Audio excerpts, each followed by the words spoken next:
Kalian bisa banget memaksimalkan pemakaian Google Docs, Sheet, ataupun Slide dengan beberapa cara berikut ini.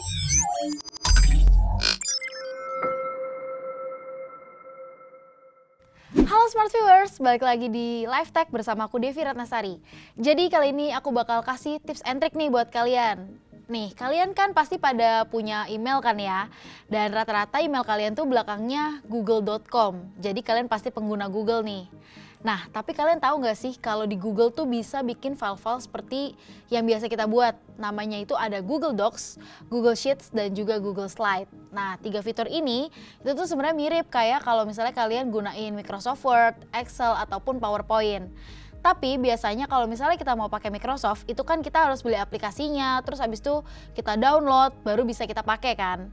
Nah, kalau misalnya di Google, ini tuh bisa kalian pakai secara gratis. Syaratnya cuma satu aja, kalian harus punya akun Google. Dan pasti rata-rata dari kalian udah punya akun Google. Nah, kali ini kita bakal kasih tahu ke kalian tips biar kalian tuh bisa maksimalin Google Docs kalian. Oke, kita langsung masuk aja ke tips yang pertama. Jadi di Google Docs ini kalian bisa melihat dokumen tanpa halaman. Jadi biasanya itu tampilan default Google Docs itu kan akan menunjukkan kepada kalian kalau misalnya data kalian tuh mau di print di atas kertas, jadi ada halaman-halamannya. Tapi kalian kan pasti jarang kalau misalnya langsung ngeprint dari Google Docs. Nah, kalau misalnya kalian ngerasa itu terganggu nih dengan hal itu, kalian tuh bisa menghilangkan tampilan per halaman itu dengan cara yang pertama, klik file. Kemudian kalian masuk ke page setup. Dan di bagian sebelah kanan itu ada namanya pageless. Kalian klik aja dan kalian klik OK. Nah, di sini kalian akan lihat kalau misalnya halaman kalian itu nggak akan ada ujungnya, kayak gitu. Dengan cara ini, itu tuh kalian nanti bakalan bikin di Google Docs kalian tuh bisa lihat secara keseluruhan dan secara berkelanjutan tanpa ada yang terputus, kayak gitu. Lanjut ke cara yang kedua. Jadi di cara yang kedua ini kalian itu bisa ngerjain Google Docs kalian bareng sama teman-teman kalian dan itu bisa dilakuin secara bersamaan. Hal ini tuh sebenarnya karena Google Docs ini kan dasarnya online dan kalian tuh nggak perlu aplikasi khusus nih kalau misalnya mau sharing ini ke teman-teman kalian. Jadi kalian bisa bikin dokumen kalian secara bersamaan dan nggak perlu gantian kirim-kirim file buat ngerjain satu kerjaan. Dan di satu dokumen ini itu tuh bisa sampai 100 orang, walaupun sebenarnya nggak akan mungkin ngerjain sebanyak itu sih orang-orangnya. Nah, biar kalian tahu nih siapa aja yang bisa dan udah ganti file kalian ataupun edit isi file kalian, kalian bisa ke file, terus kalian masuk ke version history. Nah, di sini nanti kalian tinggal pilih yang bagian see version history. Nah, di bagian kanan ini akan terlihat berapa banyak orang yang udah edit dan nama-namanya dan juga ada tanggal dan waktu dia ngeditnya kapan, kayak gitu. Oke, selanjutnya kita langsung masuk aja ke tips yang ketiga. Di tips yang ketiga, kalian bisa mengatur sharing yang kalian mau. Jadi kalau misalnya kalian mau share dokumen kalian ke orang lain, pastikan kalian gak mau semuanya itu tuh mereka ngedit gitu kan. Kalian tuh bisa juga nih klik kalau misalnya mereka cuma mau kalian bikin bisa lihat doang kayak gitu. Dan itu tuh caranya bisa kalian klik di bagian share. Terus nanti di bagian general access kalian tinggal ganti aja anyone with the link. Maksudnya anyone with the link ini, jadi siapapun nanti orang di internet yang dapetin link kalian atau kalian share ke teman-teman kalian, ini tuh mereka bisa ngedit gitu. Kalau misalnya kalian pilih yang editor. Di sini ada 3 bagian. Yang pertama ada viewers, yang kedua ada komentar, dan yang ketiga ada editor. Kalau kalian pilih yang viewer, jadi mereka itu cuma bisa untuk melihat dokumen kalian.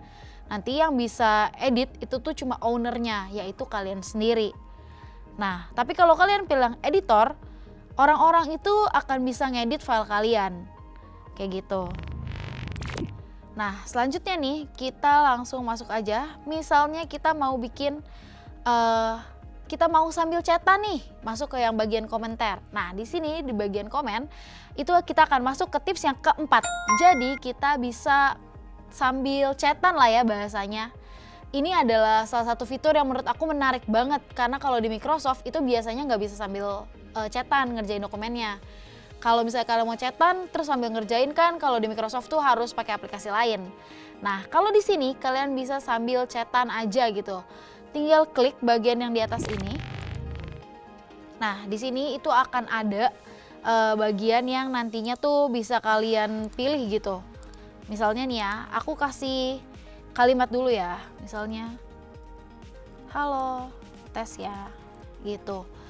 Nah, tapi ini terbatas ya teman-teman. Gak semuanya itu bisa kalian langsung komentarin. Jadi kalian harus pilih dulu teks yang mau kalian klik.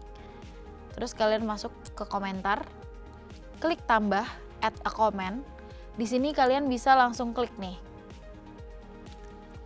Halo, ini file yang lagi kita buat ya. Misalnya kayak gitu ya.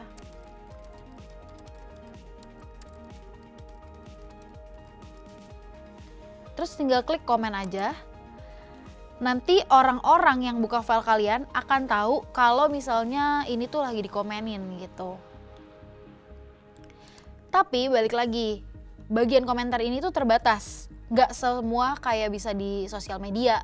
Jadi kalian tuh cuma bisa komentarin ataupun chat ada hal-hal yang ada di dokumen kalian kayak gitu. Sebenarnya masih banyak tips-tips untuk maksimalin penggunaan fitur Google yang satu ini. Jadi pasti bakal kita lanjutin lagi nih biar kalian tuh bisa pakai dengan lebih mudah. Gak cuma di Google Docs aja, tapi ada juga di Google Sheets dan juga Google Slide. Kayak gitu aja yang bisa aku sampaikan kali ini. Kalau misalnya kalian mau tahu lebih lanjut juga tentang tips-tips apa sih yang ada di sosial media atau misalnya tips-tips yang ada di Google Docs gitu, kalian boleh banget tulis yang mau kita komentarin di bagian bawah nih, di kolom komentar. Nanti kita akan buat reviewnya dan juga ajarin ke kalian tips-tips yang bisa kalian pakai buat maksimalin penggunaan suatu aplikasi. Itu aja yang bisa aku sampaikan hari ini. Sekian dari aku, sampai jumpa lagi di video-video selanjutnya Smart Viewers. Jangan lupa untuk like, komen, share, dan subscribe Binus TV Channel. Bye Smart Viewers!